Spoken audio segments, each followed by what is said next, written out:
बिस्मिल्लाहिर्रहमानिर्रहीम। अस्सलाम वालेकुम एवरीवन। उम्मीद करती हूँ आप सब खैरियत से होंगे। Welcome back to my YouTube channel. आज हम बात करेंगे सूरह इखलास के ऐसे मुजर्रब, ऐसे ताकतवर वजीफे के बारे में जो अगर आपने मुहर्रमुल हराम के चांद देखने के बाद कर लिया तो आपकी तकदीर बदल जाएगी, आपकी हाजात पूरी हो जाएंगी, आपकी जितनी भी तकलीफ हैं, आपकी जितनी भी मुश्किलात हैं, परेशानियां हैं, रुकावटें हैं आपके कामों में, वो सब दूर हो जाएंगी। मुहर्रमुल हराम इस्लामिक साल का सबसे पहला महीना है और ये एक ऐसा महीना है जिसको खुद नबी करीम सल्लल्लाहु अलैहि वसल्लम ने अल्लाह का महीना कहा है। जब आप इसका चांद देखने के बाद इस वजीफे को करेंगे और अल्लाह से दुआएं करेंगे तो आपकी दुआएं कभी रद्द नहीं होंगी और आपकी तकदीर बदल जाएगी। मुहर्रम का मतलब ये ना हुर्मत वाला, अजमत वाला, अल्लाह से ताल्लुक जोड़ने वाला महीना। और जब आप इस महीने की शुरुआत में ही अल्लाह से अपनी दुआएं करेंगे, अल्लाह से तौबा करेंगे, अल्लाह से अपने हाजात के लिए दुआ करेंगे तो आपकी दुआएं जरूर कबूल होंगी। अल्लाह ताला ने अपने तमाम अंबिया की दुआएं फरियाद इस महीने में सुनी, उनकी दुआओं को कबूल किया। तो कैसे हो सकता है कि हमारी दुआएं, हमारी मुश्किलात, हमारी परेशानियां इस महीने की शुरुआत में जब हम अल्लाह से मांगे, इस बरकत महीने में, इस रहमतों वाले महीने में अल्लाह से मांगे तो हमारी दुआएं कैसे कबूल ना हो। और सूरह इखलास की इतनी फजीलत, इतनी अहमियत है कि अगर उसके बारे में मैं इसमें डिस्कशन करूं तो वीडियो बहुत ज्यादा लंबी हो जाएगी। इसकी फजीलत को आप इस तरह समझे, एक हदीस में आता है जिसका मफहूम ये है, जो शख्स रात सोने से पहले सूरह इखलास की तिलावत एक बार करते इसको 1/3 कुरान पाक का सवाब मिलता है। सुभान अल्लाह। देखिए, एक दफा पढ़ने को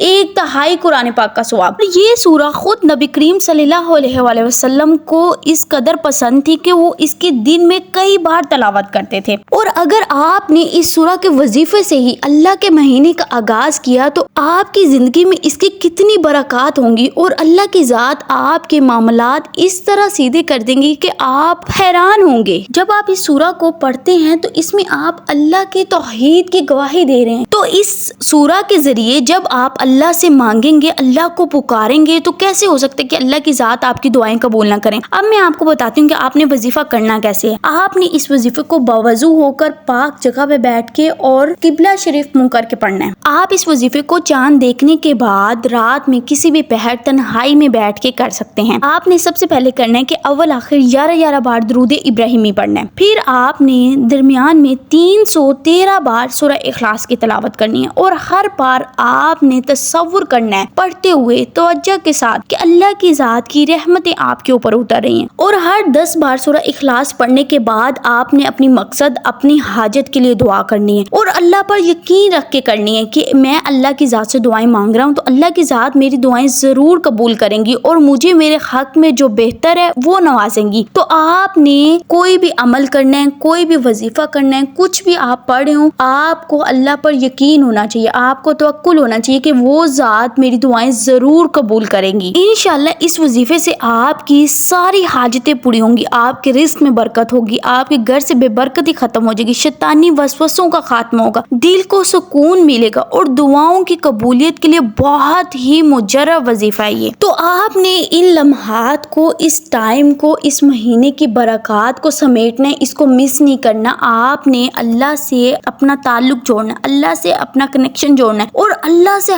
सब चीजें मांगनी है। जो भी चीजें आपको चाहिए, जो आपकी हाजात हैं, जो आपकी दुआएं हैं, आपने अल्लाह से मांगनी है। आपने अल्लाह के सिवा कभी किसी से कुछ नहीं मांगना। जब आप लोगों से मांगना शुरू कर देते हैं, लोगों से एक्सपेक्टेशंस लगाना शुरू कर देते हैं तो अल्लाह की जात आपको लोगों का मोहताज कर देती है। तो जब आप लोगों से एक्सपेक्टेशंस नहीं लगाएंगे, लोगों से कोई चीजों की उम्मीद नहीं रखेंगे, अल्लाह की जात से मांगेंगे, अल्लाह से उम्मीद रखेंगे, अल्लाह की जात आपको अपने पास से नवाजेंगी। लास्ट में हम अपने व्यूवर्स के लिए दुआ कर देते हैं। कुन फायकुन, अरीबा, टीना, परवीन, अल्लाह पाक मेरी इन तमाम बहनों की जो मुश्किलात है उनको दूर करे, इनकी दुआओं को कबूल फरमाए और हम सब के दिलों को नूर से भर दे और इस मुहर्रम के महीने में हम सब की नेक दिली हाजात को कबूल फरमाए। आमीन। नेक्स्ट वीडियो तक स्टे ट्यून, स्टे ब्लेस्ड, अल्लाह हाफिज़।